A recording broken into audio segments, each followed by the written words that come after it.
Hello friends, welcome back to મુક્તિસ kitchen. હું છું મુક્તિ પંડ્યા. આજે આપણે બનાવીશું આવી ગરમીની મોસમમાં ઠંડી ઠંડી આવી જો અલગ અલગ ફ્લેવરની આપણને લસ્સી પીવાનું મળે અને એ પણ ઘરની જ, તો ખૂબ જ મજા આવે છે. અને આ લસ્સી બનાવવી ખૂબ જ ઇઝી છે.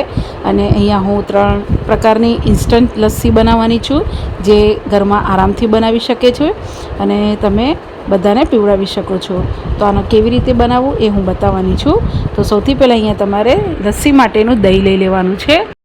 એ મેં અહીંયા ઘરનું દહીં લઈ લીધું છે. અહીંયા મેં 1 લીટર દૂધમાંથી દહીં જમાવ્યું છે. એ દહીંની ઉપરની જે આપણી મલાઈ હોય એ આપણે કાઢી લેવાની છે.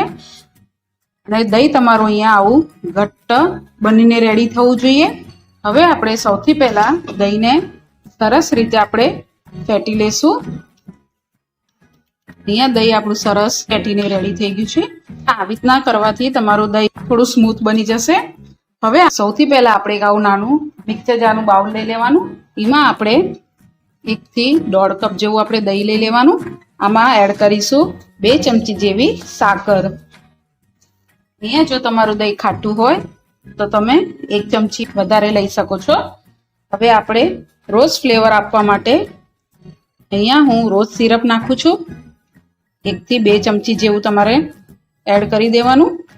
થોડુંક પાણી એડ કરવાનું અને 2 બરફના ટુકડા એડ કરી દઈશું. અને આપણે મિક્સરનું ઢાંકણું બંધ કરી દેવાનું અને આને આપણે સરસ સ્મૂથ બ્લેન્ડ કરી દેવાનું છે. અને આ મિક્સરને આપણે બહુ નથી ફરાવવાનું, સ્મૂથ થઈ જાય એટલું જ ફરાવવાનું છે. બહુ ફરાવશો આને તો તમારું દહીં પતલું થઈ જશે. અહીંયા આપણું આ સરસ પીસીને રેડી છે. ખોલીને જોઈ લઈએ. હવે આપણે એક ગ્લાસ લઈ લઈશું. એમાં આપણે આ લસ્સીને કાઢી દેવાની. ગ્લાસમાં લસ્સી લઈ લીધા પછી આપણે બરફના ટુકડા એડ કરીશું. અને ગાર્નિશિંગ માટે તમારે જો ગુલાબના પાન હોય તો તમે એડ કરી શકો છો. અહીંયા રોઝ સિરપ નાખું છું. અહીંયા આપણી આ રોઝ લસ્સી બનીને રેડી થઈ ગઈ છે. બહુ ટેસ્ટી બને છે. અને આવી જો લસ્સી ગરમીમાં ઠંડી ઠંડી મળી જાય તો બહુ મજા આવે. ચોકલેટ લસ્સી બનાવવા માટે આપણે એક મિક્સર જારનો બાઉલ લઈ લઈશું. એમાં આપણે 1 થી 1.5 કપ જેવું દહીં લઈ લેવાનું. 2 ચમચી જેવી આપણે સાકર એડ કરીશું. 1 ચમચી જેવો આપણે કોકોઆ પાવડર આવે છે એ લઈ લેશું. થોડું ચોકલેટ સિરપ એડ કરીશું. થોડુંક પાણી એડ કરવાનું. 2 બરફના ટુકડા એડ કરી દઈશું. અને આનું ઢાંકણું બંધ કરીને આપણે સરસ એવું સ્મૂથ બ્લેન્ડ કરી દેવાનું છે. બહુ એક સરખું આને બ્લેન્ડ નહીં કરવાનું. દહીં તમારું અહીંયા પતલું થઈ જશે. અહીંયા આપણી ચોકલેટ લસ્સી સરસ બ્લેન્ડ થઈ ગઈ છે. ખોલીને ચેક કરી લઈએ. તમે જોઈ શકો છો. હવે આપણે સર્વિંગ ગ્લાસ લઈ લઈશું. એમાં આપણે આ ચોકલેટ લસ્સી એડ કરવાની. બરફનો ટુકડો એડ કરીશું. થોડું ઉપરથી કોકોઆ પાવડર સ્પ્રિંકલ કરીશું. ઉપરથી થોડું ચોકલેટ સિરપ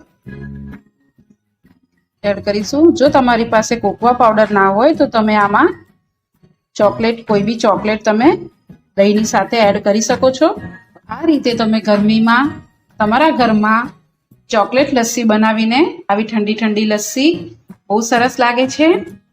હવે ડ્રાય ફ્રૂટ્સ કેસર લસ્સી, એની માટે આપણે એક મિક્સર જારનું બાઉલ લઈ લઈશું. એમાં આપણે 1 થી 1.5 કપ જેવું દહીં લઈ લઈશું. અહીંયા મેં દૂધમાં પહેલાથી કેસર પલાળીને રાખ્યું હતું એ આપણે આમાં એડ કરી દેવાનું. બધું કેસર સાથે ડ્રાય ફ્રૂટ્સ લઈ લઈશું.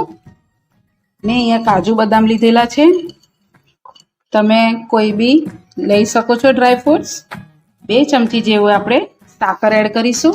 એમાં બરફ અને પાણી બંને એડ નથી કરતી, કારણ કે આપણે ઓલરેડી દૂધ ઉમેરેલું છે. હવે આપણે આને ઢાંકણું બંધ કરી દઈશું અને આને સ્મૂથ બ્લેન્ડ કરી લેવાનું છે. વધારે આને એક સરખું પીસવાનું નથી. આ સરસ સ્મૂથ બ્લેન્ડ થઈ જાય એટલું જ આને પીસવાનું છે.